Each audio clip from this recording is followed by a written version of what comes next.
Breakfast বা বিকেলের নাস্তার জন্য সহজে একটি রেসিপি আজকে আপনাদের সাথে শেয়ার করব। এই এগ ক্র্যাবটি খুব সহজভাবে তৈরি করে নেওয়া যায়। তো চলে যাচ্ছি রেসিপিতে। এগ ক্র্যাব তৈরি করার জন্য প্রথমে এখানে আধা কাপ ময়দা দিচ্ছি, এখানে আটাও নেওয়া যাবে।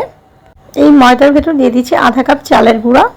ময়দা যতটুকু পরিমাণ নিয়েছি চালের গুঁড়াও ঠিক ততটুকু পরিমাণ নিয়েছি। লবণ দিচ্ছি 1/4 টিস্পুন। চালের গুঁড়া হাতের কাছে না থাকলে শুধু ময়দা বা আটা দিয়েও এই এগ ক্র্যাবটি তৈরি করে নিতে পারবেন। এর ভেতরে প্রথমে আধা কাপ পরিমাণ পানি অ্যাড করেছি আর এর ভেতরে একটা ডিম দিয়েছি। সব কিছু একসাথে মিশিয়ে নিচ্ছি।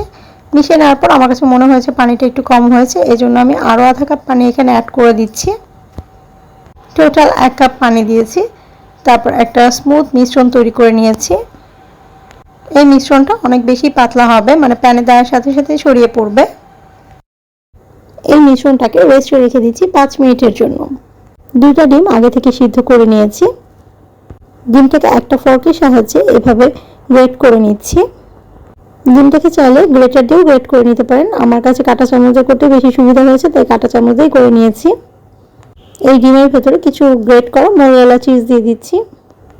1/4 টিস্পুন লবণ, 1/4 টিস্পুন গোলমরিচের গুঁড়া, একটা কাঁচামরিচ কুচি এর ভিতরে দিচ্ছি আর দিয়ে দিচ্ছি সামান্য পরিমাণে অরিগানো। এই পুরটা যার যার পছন্দ মতো মশলা দিয়ে তৈরি করে নিতে পারেন, আর চাইলে মোজারেলা চিজটাও এখানে স্কিপ করতে পারেন। আর যাদের চিজটা পছন্দ তারা অবশ্যই এখানে চিজটা ইউজ করবেন। একটা প্যান হালকা গরম করে নিয়েছি, এর ভেতরে একটু অয়েল ব্রাশ করে দিচ্ছি। এই হালকা গরম প্যানের ভেতরে এই ব্যাটারটা দিতে হবে। ব্যাটারটা একটু চামচ দিয়ে নেড়ে তারপর এখান থেকে 1.5 চা চামচ ব্যাটার নিয়ে এই প্যানের ভেতরে দিচ্ছি। ব্যাটারটা অনেক পাতলা হওয়ার জন্য দেওয়ার সাথে সাথে ছড়িয়ে পড়েছে। তারপর আমি প্যানটিকে একটু ঘুরিয়ে সম্পূর্ণ ব্যাটারটাকে এই প্যানের গায়ে ছড়িয়ে দিচ্ছি। 30 সেকেন্ডের জন্য এটাকে ঢেকে দিচ্ছি। আর চুলার আঁচ অবশ্যই একদম লো টেম্পারেচারে রাখতে হবে। দেখেই বোঝা যাচ্ছে এটা খুব ভালোভাবে কুক হয়ে গেছে। তারপর এর ভেতরে আমি পুরটা দিয়ে দিলাম আর চারপাশ যে ব্যাটারটা ছিল ওই ব্যাটারটা লাগিয়ে নিয়েছি। তারপর চারপাশ থেকে এটাকে এভাবে ভাঁজ করে নিচ্ছি।